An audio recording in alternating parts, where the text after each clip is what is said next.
You can either grow the fastest or grow the most efficiently. In other words, generate the most profit. Growing fast is called scalable growth. Growing efficiently is called sustainable growth.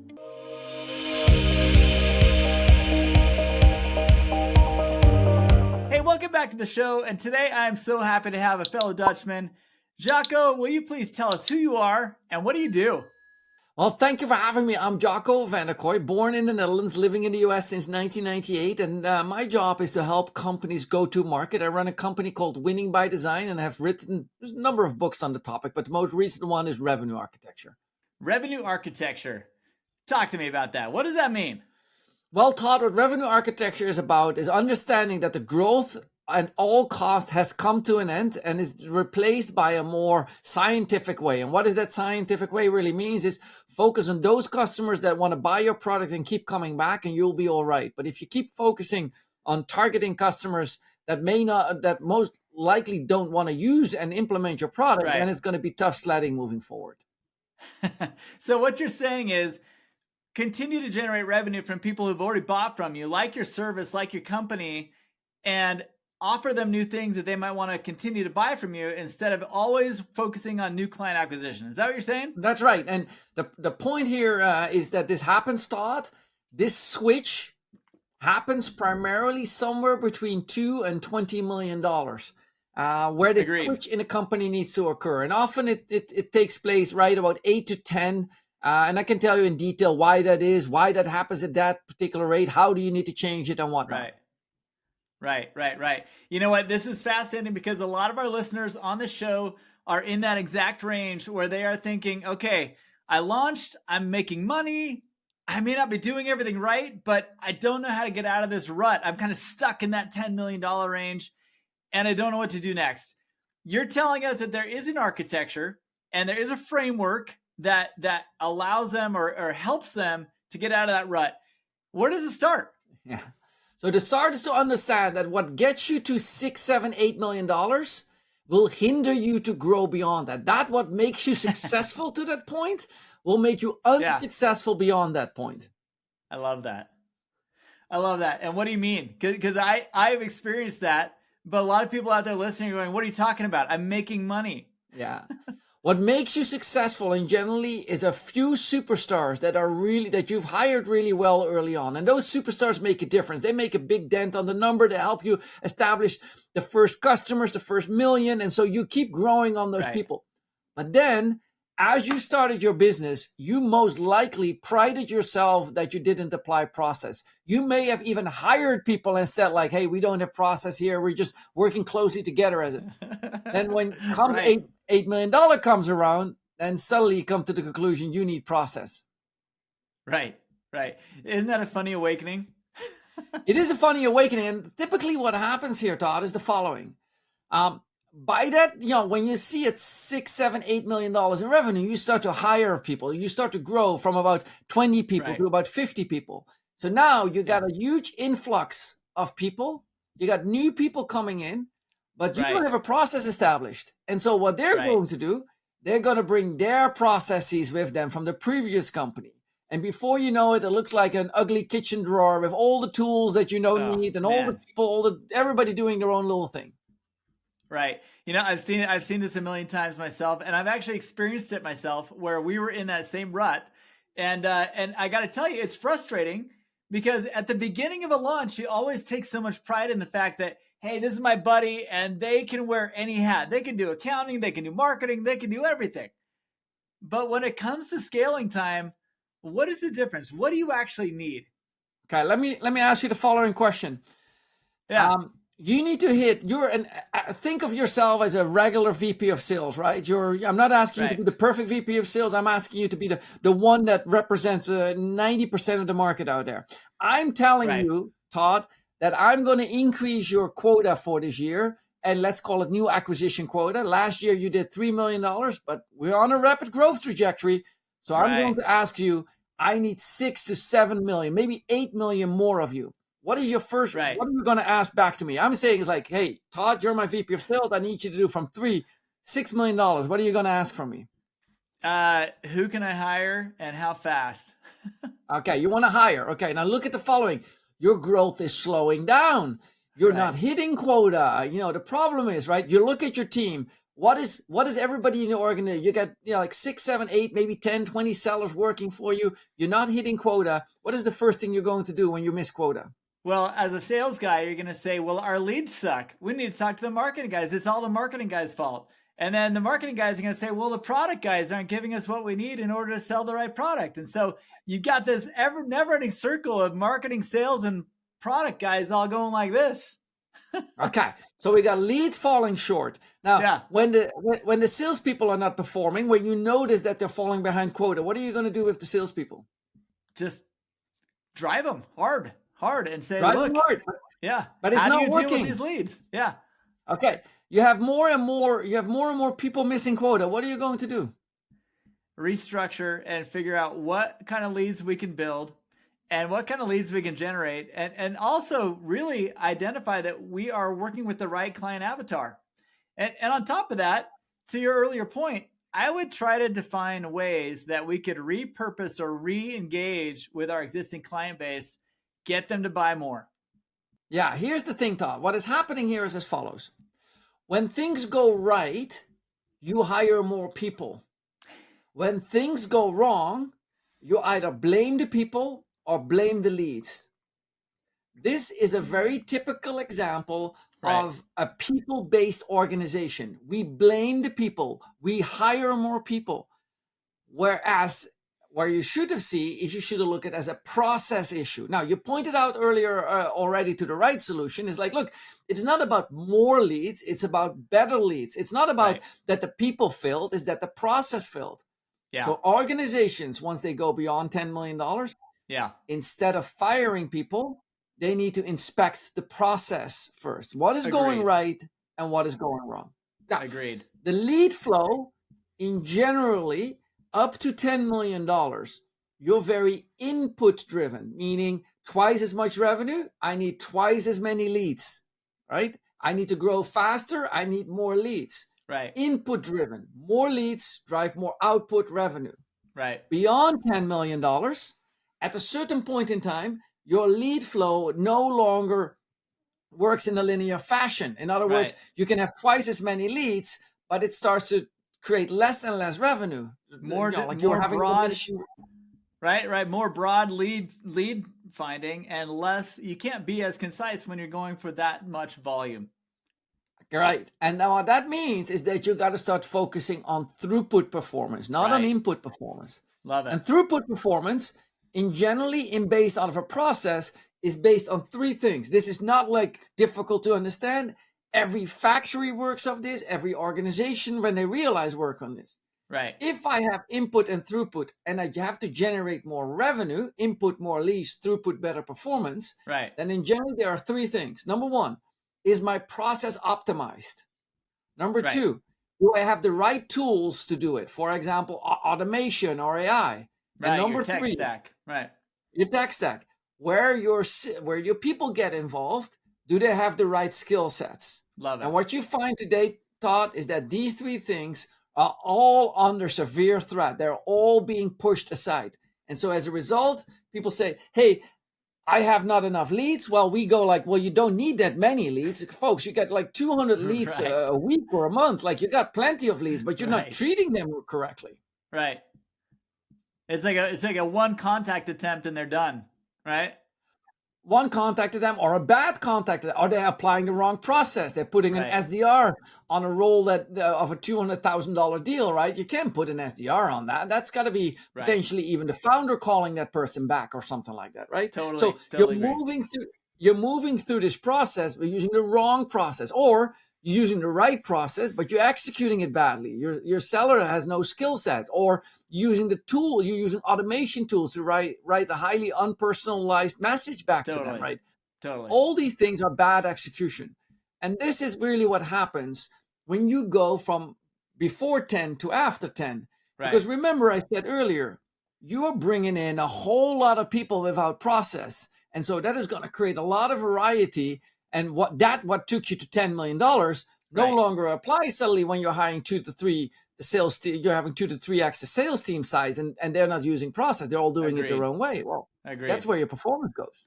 So how early is too early? Because I hear what you're saying and I love what you're saying, but there's a lot of guys that are saying, well, we're doing great. We're just, they're at 6, 7 million and like, we're just going to keep this trajectory. We're going to run it all day long the way we're doing it.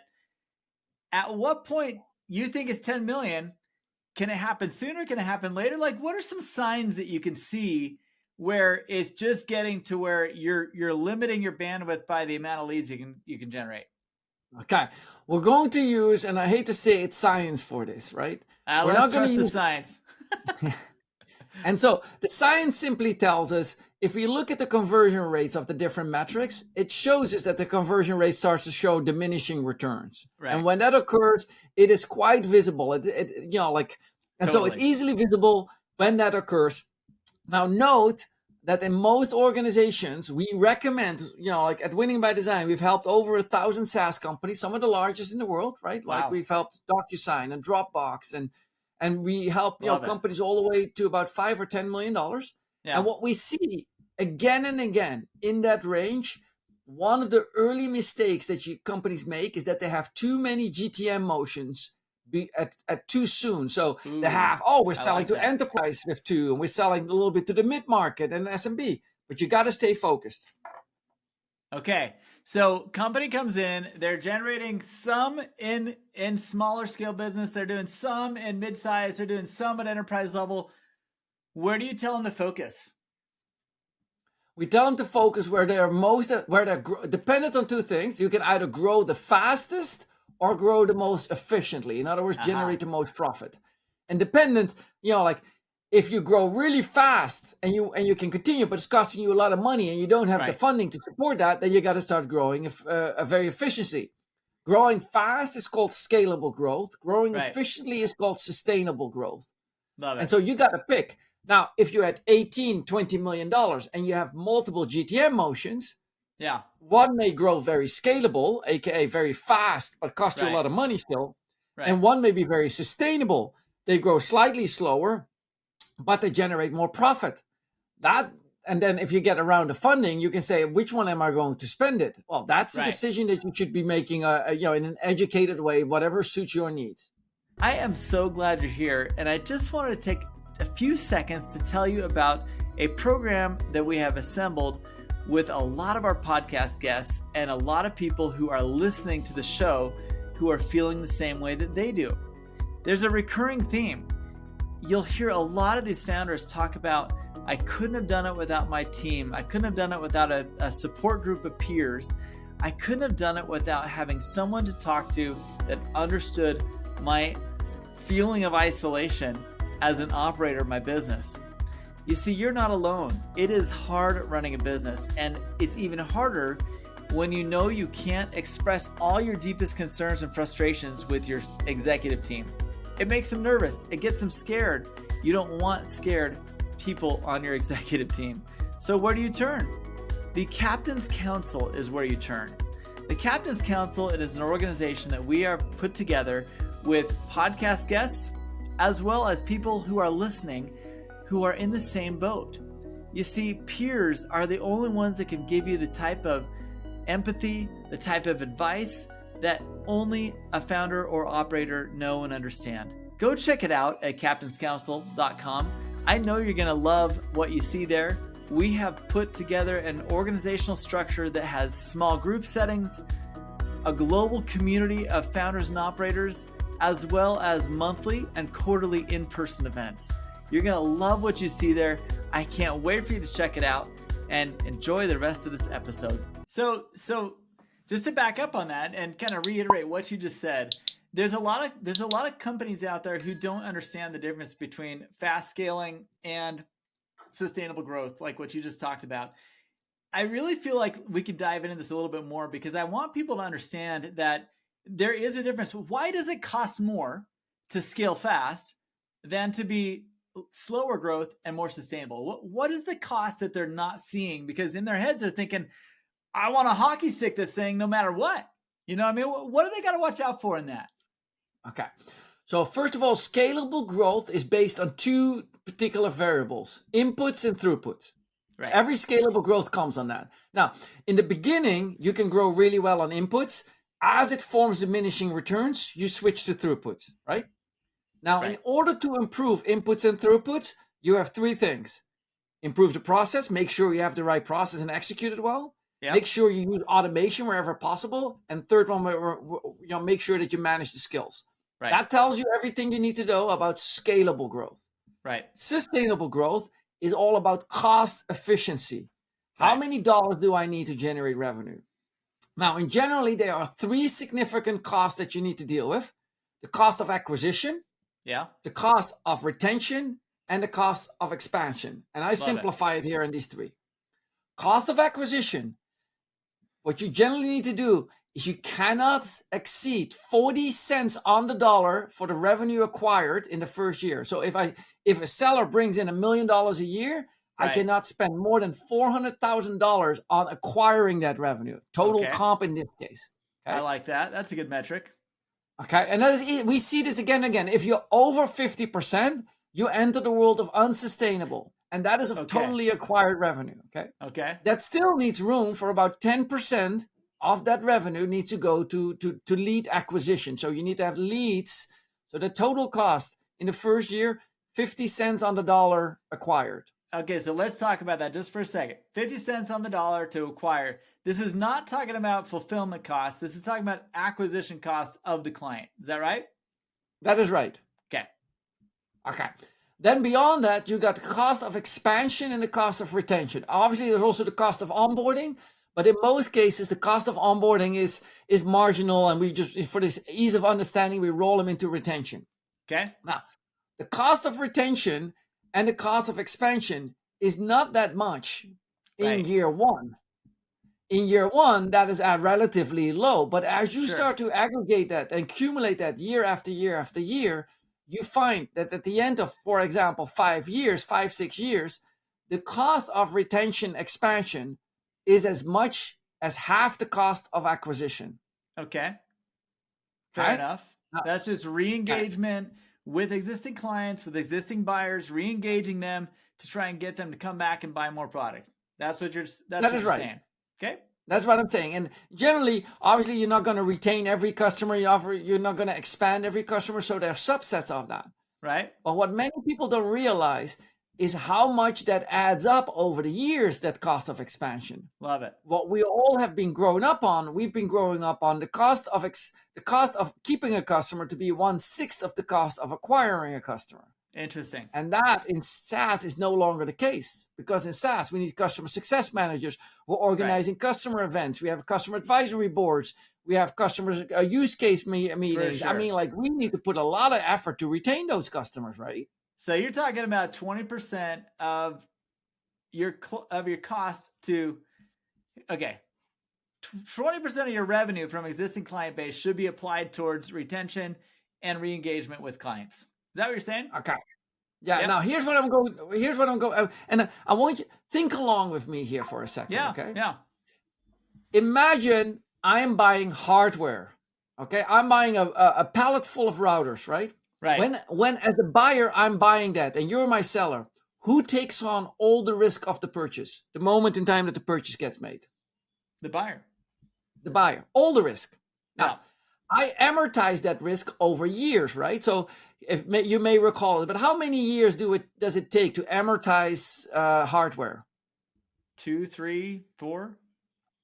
There's two numbers really. 7 years for telco gear. Okay. For typical broadcast gear, and 5 years for like router style. Okay. Interesting. Now software, perpetual software, I amortize that over 3 years.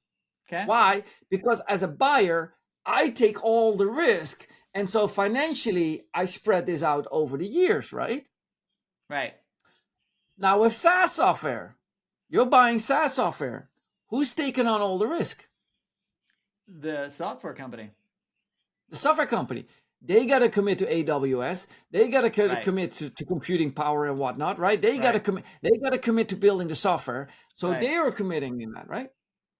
Now, in that realm, you now, Todd, you land all the costs because you got to pay the seller all the bonuses. You got to acquire that. So it is now you who have to take the risk on of all this cost. Right. And so you now also have to amortize this. Totally. Now, the way you amortize this, right? The way you amortize this over the years is that you essentially, you are looking at that dollar value that you get. You're looking at the dollar value and you spread that out over 3, 4, 5 years. That's the reason why you want your LTV to be several years. You want to make sure that your LTV is operational over those years. And that's the reason why your cost of expansion and cost of retention is so important. And once you've seen this, and once you fully understand what happened here, you start to understand how important it is that you manage your costs. Love it. I love it. I love it. This is so fascinating because I think that, a lot of people, it's a mystery. They everything on the internet, everything on social media, all they talk about is launch, launch, launch.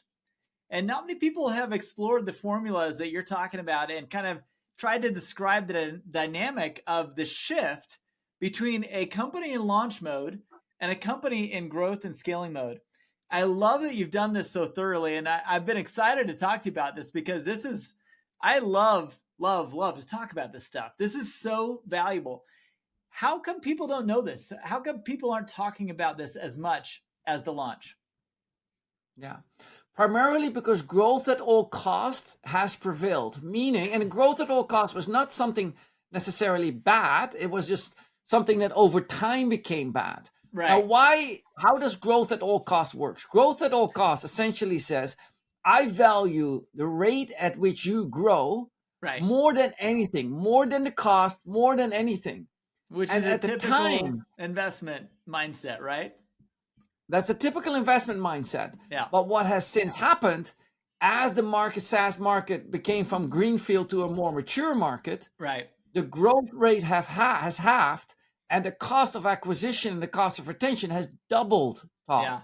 Yeah. And so now the metrics are no longer sustainable. Now we can no longer deploy growth at all cost. Right. And so now, like any other factory, that we now have to learn how to build these business more in a more sustainable, more scientific way. And that is what we call operating like a revenue factory. I love it. Love it. I love it. That's a great back way into your concepts, into your book. Your revenue architecture and what you're talking about in terms of designing the structure to be able to sustain this. How do you typically encourage your clients, or how do you typically encourage people to go? Should they be architecting themselves for a more sustainable growth, or for just a quick, rapid growth and scale? Does it just depend on their ability to enter the marketplace? What are your thoughts on that? It depends on where they are. Yeah. In generally, in the beginning, you are very much in scalable growth. You grow as fast as possible. Whatever. Yeah. Doubling or tripling, doubling, and so on and so forth. But once you start to exceed, and that is really common in the $10, $20 million range. Yeah. But once you hit 70, 80, 90, $100 million, you now have multiple GTM motions. You may have multiple products and so on. So you enter a different phase. So it depends on where you're at.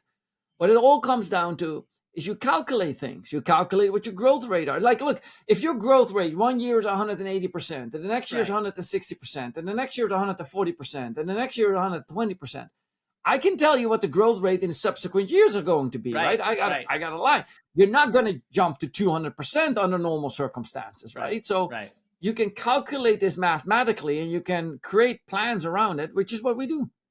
I love it.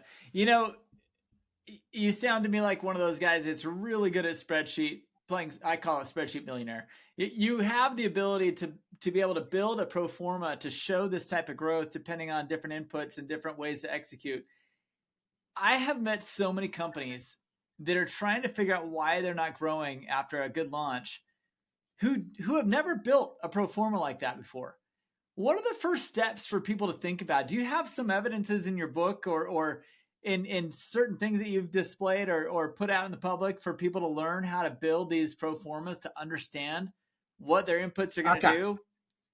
Yeah. What we do is we call it a growth formula. And so, for example, if you per month get like 200 leads, right? I'm making it simple. 200 leads that generate 2 wins that generate $20,000, then we can create a growth formula that says in order to have 1 win, you need 100 leads and that generates $10,000. That $10,000 over a 5-year LTV creates $60,000 or something like that, right?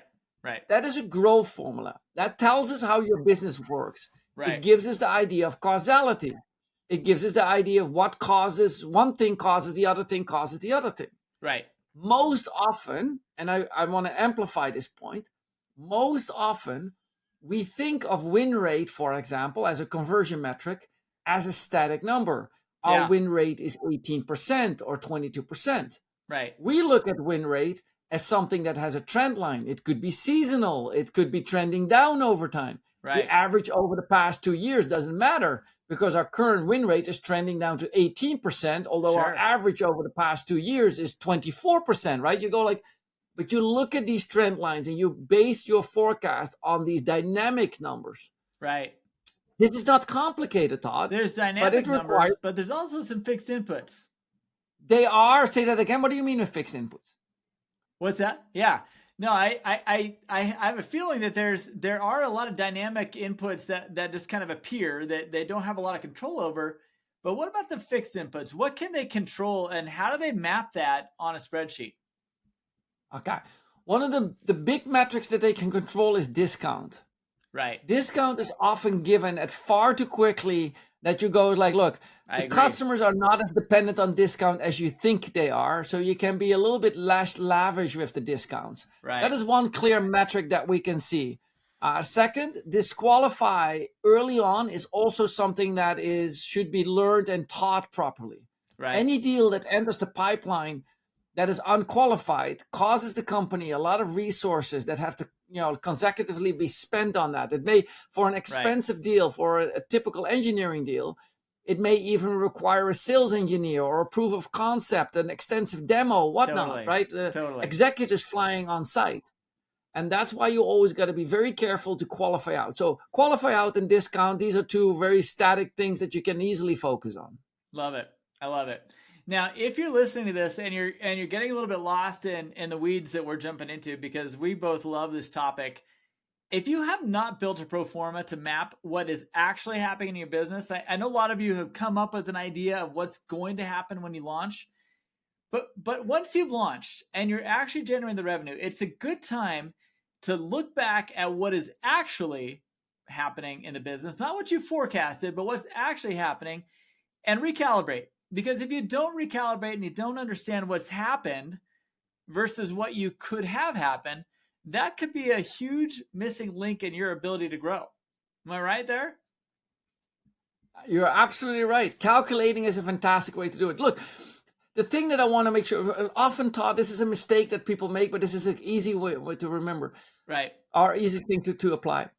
Many people think, well, I don't have the data or I don't have the numbers. I don't know what it is. Right. Do me a favor. When that happens, simply write down my assumption. My assumption is our win rate is 22% or 25%. Write down the assumption and then test the assumption later on. But make an assumption on your formula. It is better than not writing it down and not knowing what it is. Just make an assumption. In many cases, people know how to do have a reason. I mean, like at $7-8 million, we all are still very involved in the business. Right. And that means that you have a reasonable idea on what the assumptions are. So you can test your assumptions. Agreed. I think that if you're less than 10 million and you don't have a good idea of what's happening, you're running it wrong. You've got to really understand what's going on under 10 million to really be able to apply some change and systems and processes to be able to scale to 100 million. And I think that's a common issue. Would you say? I mean, that pre 10 million is so different than getting beyond that number. Yeah, that is right. So early in up to $10 million, you really need to learn what works. A thought that I want to leave you folks with is as follows. If you think about like what is your GTM motion, and often people are having too many GTM motions early on. Yeah. What you find is that there for every one of you, all your listeners, there is a GTM motion that is a natural fit to your product. Right. For example, Slack and product-led growth, PLG, is a natural fit. For example, inbound selling and HubSpot is a natural fit. Right. Tesla, when you buy a self-driving car by going online with a self-selling experience, in a weird way, it's a perfect fit. What you need to grow your company on is to figure out which GTM motion is a natural fit for my product. Love it. Once you have that fit, pushing and investing in that well beyond 10 million, go keep investing in that. Don't give up too soon. Don't think, oh my gosh, PLG with my enterprise software, that's going to be it. What took you to $10 million in this case can help you grow. Just apply the processes. Yeah. What got you to $10 million in enterprise sales was a fantastic product. And then you need to grow based on process, but don't go too soon and hand off, oh, now I want this cool, sexy new GTM motion. I want SDRs, I want AEs, because that is not a natural fit for your product. Interesting. I love it. You know, Jacco, we could probably go on for another hour or so talking about this kind of stuff. And I would love that, but I don't think my listeners are used to that. So what I want to do is focus on your last advice. I mean, for those that are in this listening audience, a lot of them are in the throes of that transition between launch to growth and scaling. I loved how you differentiated the difference between a sustainable growth and a scale motion that is much quicker, more rapid, which, by the way, for those that are curious, don't do that unless you are planning on raising capital to be able to sustain fulfillment on that growth. I think that's kind of the missing cue, is a lot of people will get themselves in trouble ramping up sales and not being able to fulfill those deliverables when you sell that stuff. And so, Jacco, how do you leave this interview? How do you want to leave the message that you have to help people reach that motion of getting out of that scale, that growth, that launch mind into that growth and scaling mindset? Okay. Here's my advice to you. Like, over the past years, we saw, or 18 months ago, we saw that ChatGPT launched, right? And AI became part of our world. Yeah. When I would have asked 18 months ago about like ChatGPT, nobody would know about it. And if I would describe, hey, a product is going to come out that does this, how long will it take? Most people will say at least 5 years, if not 10 years. Right. Yeah. Now, Todd, what we have as human beings, we have a reasonable ability to forecast what happens. It's like, if you look at sci-fi movies, we do reasonably well. Right. What we suck at is we really have a hard time predicting the speed that it comes with. Right. Now, what I find is that today, if you as a listener listening to this podcast and you're going like, what can I do? I want you to do the following. I want you to think about what will happen in my industry in the next 18 months. Right. What will happen in the next industry in the next 10 years? Figure out 10 years from now, this will happen in our industry. And then prepare that will be happening in the next 18 months. Will you be wrong? Probably Absolutely, not. But you'll be more right than anything else. I don't think you're going to be so wrong, though. Yeah, to be honest with you, this is you and I both lived through the .com growth and boom and how that affected business. Now we're kind of experiencing this AI boom that, I mean, literally, I feel like every other interview I do on this podcast is someone that started an AI company and they're killing it. And I'm like, okay, when is it going to settle? When are we going to learn what products to rely on and what not to rely on? But Jacco, I want to thank you so much for your time today. I love the input you've given. I love the concepts you've taught. For those of you listening who haven't done so already, make sure you're looking him up. Make sure you're looking at his books. Make sure you're following him on social media. He has a great following on LinkedIn. Where else do you feel like you focus your energy, Jacco? Most of the times we also put a lot of our materials on YouTube, youtube.com/winningbydesign. Revenue Architecture is the book. Where I spend most of my time is in my van along the coast and running trails. That's where I'm passionate about, in addition to what we just spoke about today. You're a good man. Jacco, thank you so much for your time today. And for those listening, don't hesitate to go jump on his bandwagon. Look for him on the trails, but find him on LinkedIn and YouTube and apply what you're learning. Thanks so much, Jacco. Thank you for listening. Bye-bye. Hey, what did you think of that interview? I absolutely loved my time with Jacco. I mean, the guy is brilliant. He's lively. He's entertaining. He's actually fun to listen to. Something about that Dutch accent that kind of keeps you captivated. I loved it. I loved the content. I loved what he taught. And to be honest with you, I've never really thought of that specific difference between a scaling motion versus a sustainable growth motion. I thought I did a fascinating job explaining it. Let me know below what you thought about that. I thought it was fascinating. For those of you that are trying to figure out what your next step is and don't really know how to evolve into a growth and scaling company, as opposed to I've launched and I'm making money, what else do I need? You've got to be thinking exit. You've got to be thinking, what can I do to build more value in my business so that I can exit stronger, so that I can achieve the goals and missions that you set out to do before you started the business. If you need that kind of help, if you need that kind of advice, I highly recommend you look into our workshops. With my ability to talk to as many people as I have, I've put together a framework that we call the orbit analysis. As you learn to understand your orbit, we talk about launching. You've launched your business. Now you're in orbit. You've either exploded on the way up or you are in orbit. We take you through a sequence of growth and scaling exercises that will help you understand, first of all, where did you end up? Where is your orbit? What does it look like right now? And where do you want to get to? Are you going to a space station? Are you going to the moon? Are you going to Mars? What is your destination, and what pivots do you need to make? And what changes do you need to implement in order to get to that next stage of growth? Exactly what we talked about today on the show. I hope that you take a look at workshop.withmoku.com. You can find a link down below and let us know what you think. We would love to have you participate in one of our workshops, and ultimately, we want you to be part of our Captain's Council, where you can effectively create growth opportunities through your connection with an advisory board of other active CEOs and founders. We love this. We love having you listening to the show, and we love stories like you heard today and the experiences that you learned today. And we hope to get you to that next stage of growth through both the podcast, our workshops, and our Captain's Council. We'll connect with you soon, and we can't wait to get you on the next episode. Thanks again for being here.